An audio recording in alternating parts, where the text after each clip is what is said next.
Stephen Covey, in his book, 7 Habits of Highly Effective People, tells us about one of the most important habits you can do is putting first things first. And C.S. Lewis talks about reordering our loves, where if we don't put first things first, we end up losing both first things and second things. And this is an issue that we need to really think about as we reorder our loves, reorder our lives. So I was in college, I applied for a job as a RA. When I was there applying for this thing, I put all my hopes, all my dreams into it. Everything I wanted was in that job. I had dreamed about it, thought about it, planned for it for weeks, finally got the interview, went in there. They asked me a few questions and then I fell flat on my face.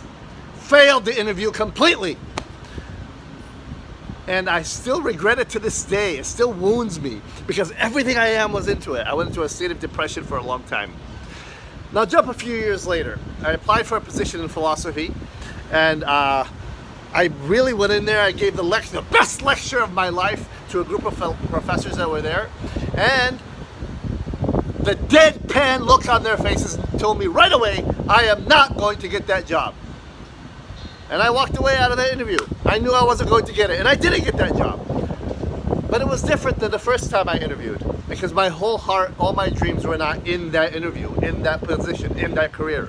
Because the first time I had reordered it. The second things became first, and the first things became second. And the next time I took the interview, I had an ordered. It was a means to the end, a means to get the career, a means to honor God with whatever position He would give me. And it was a reordering of my mind, a reordering of my thought process that helped me to think about it in a clearer way.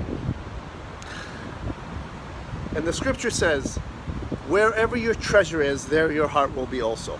So put your treasure in that which you cannot lose, that which cannot rust, that which cannot decay, and that which is eternal and glorious. And then you will not ever be disappointed because He will never disappoint you.